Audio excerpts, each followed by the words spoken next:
नमस्कार साथियों, 12वीं कक्षा हिंदी विषय के अंतर्गत सहायक पाठ्य पुस्तक वितान भाग 2 का तीसरा पाठ अतीत में दबे पांव, जो ओम थानवी जी की रचना है, इसका सारांश आपके सामने प्रस्तुत करने जा रहा हूं। ये पाठ वास्तव में इतिहास पर आधारित है।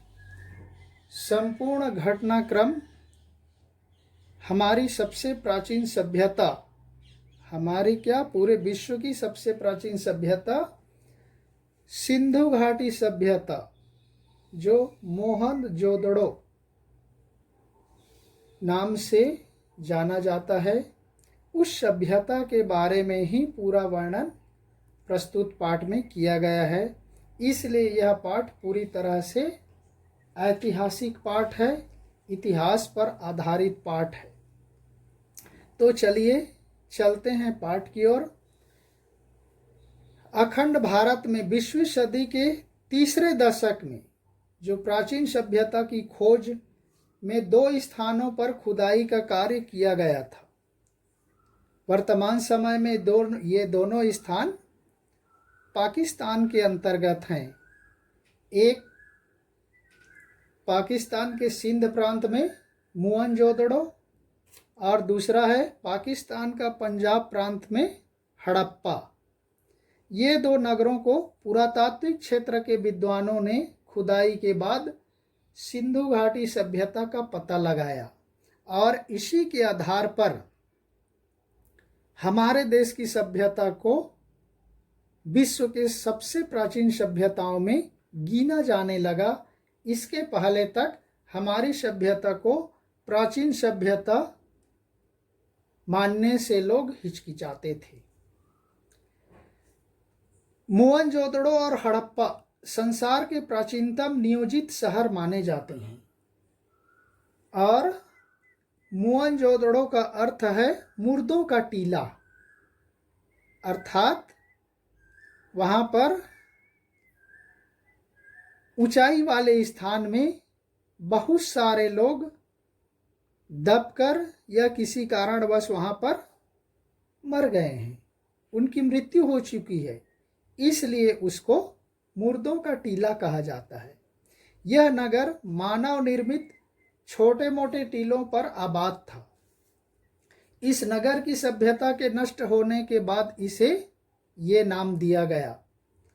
यह सिंधु घाटी सभ्यता के परिपक्व होने का दौर था और उस जमाने का सबसे उत्कृष्ट नगर था। खुदाई के बाद इस नगर में बड़ी मात्रा में इमारतें मिली, सड़कें, धातु की पत्थर, मूर्तियाँ, चाक पर बने चित्रित भांडे यानी मिट्टी के बर्तन, मुहरें, साजो सामान और खिलौने आदि मिले।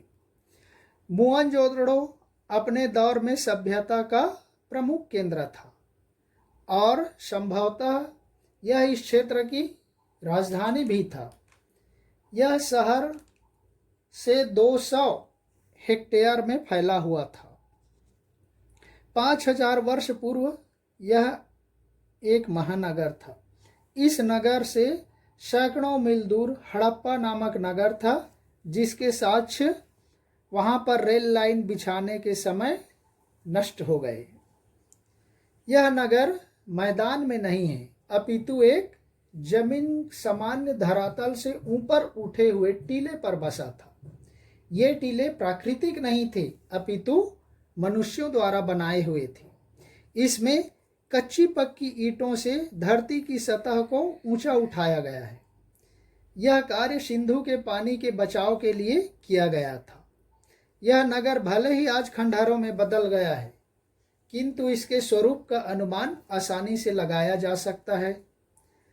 इस शहर की गलियां, सड़कें, कमरे, रसोई घर, खिड़की, चबूतरे, आंगन, सीढ़ियां आदि इस नगर के सुंदर नियोजन की कहानी अपने आप ही कह देते हैं।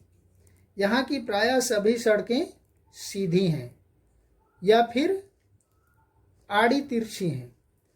आज के वास्तुकार इसे ग्रिड प्लान कहते हैं और ग्रिड प्लान पर बने शहरों के प्रमुख उदाहरण आजकल दिया जाता है भारत के चंडीगढ़ शहर को, इस्लामाबाद के पाकिस्तान के इस्लामाबाद को और ब्राज़ील के ब्राज़ीलिया शहर को। ये तीनों शहर को वास्तुकार ग्रिड प्लान की सिटी कहते हैं। वह व्यवस्था हमारे देश में 5000 साल पहले से उस सिंधु घाटी सभ्यता में पहले से मौजूद था। सिरे पर बने बौद्ध स्तूप के पीछे गढ़ और ठीक उसके सामने उच्च वर्ग की बस्ती है। उसके पीछे 5 किलोमीटर की दूरी पर सिंधु नदी बहती है। दक्षिण में कामगारों की बस्ती है, काम करने वालों की। नगर में 40 फुट लंबा और 25 फुट चौड़ा एक तालाब है जिसे लोग महाकुंड कहते हैं। महाकुंड नाम दिया गया है। महाकुंड की गहराई 7 फुट है। कुंड में उत्तर और दक्षिण से सीढ़ियां उतरती हैं। उत्तर दिशा में 8 स्नान घर हैं जिनमें किसी का भी द्वार एक दूसरे के सामने नहीं खुलता, सब अलग अलग डायरेक्शन में खुलते हैं। 3 और साधुओं के कक्ष है। उस काल की सिद्ध वास्तुकला का यह भी एक नमूना है। कुंड का तल और दीवारें चूने और पक्की ईंट से बनाए गए हैं। कुंड में बाहर के अशुद्ध पानी को न आने देने का भी विशेष ध्यान रखा गया है। कुंड में पानी की व्यवस्था के लिए एक तरफ कुआं है। यह कुआं दोहरे घेरे वाले हैं, डबल घेरा वाला। आजकल जैसे सिंगल घेरा करते वैसा नहीं है। कुंड के पानी को बाहर निकालने के लिए नालियां बनाई गई हैं। ये नालियां पक्की ईंटों से बनी हैं और पक्की ईंटों के द्वारा ही उसको ढका गया है, जो हमारे देश के आजकल के बड़े बड़े शहरों में उसकी नकल की जाती है। पानी निकासी की ऐसी सुव्यवस्थित व्यवस्था इससे पहले के इतिहास में कहीं नहीं मिलता। कुंड के दूसरी तरफ विशाल कोठार है। कोठार में बहुत बड़ा दालान जहाँ पर अनाज वगैरह रखते। यहाँ कर के रूप में आया अनाज रखा जाता था। यहाँ 9 चौकियों की 3 हवादार कतारें हैं। उत्तर में एक गली है जिसके माध्यम से बैलगाड़ी में अन्न आता होगा, ऐसा वहाँ पर खुदाई करने वाले लोगों का अनुमान है। इसी प्रकार का एक ऐसा ही कोठार हड़प्पा में भी मिलता है। मोहनजोदड़ो सभ्यता के बिखरने के बाद एक जीर्ण शीर्ण टीले यानी टूटे फूटे टीले के सबसे ऊंचे चबूतरे पर बड़ा सा बौद्ध स्तूप है। यह स्तूप 25 फुट ऊंचे चबूतरे पर बना हुआ है। इसका निर्माण काल लगभग अंदाजा लगाया गया 2600 वर्ष पूर्व का है। चबूतरे पर भिक्षुओं के कमरे बने हुए हैं। राखलदास बनर्जी जो यहाँ पर खुदाई करने वाले थे ने यहाँ ईसा पूर्व के अवशेषों का अनुमान लगाया। इसके बाद भारतीय पुरातत्व सर्वेक्षण जो ASI archaeological survey of India के महानिदेशक जॉन मार्शल के निर्देश पर खुदाई का कार्य प्रारंभ हुआ। इस खुदाई के बाद ही भारत की सभ्यता की गणना मिस्र और इराक, जिसका पुराना नाम है मेसोपोटामिया, की प्राचीन सभ्यता के साथ होने लगी।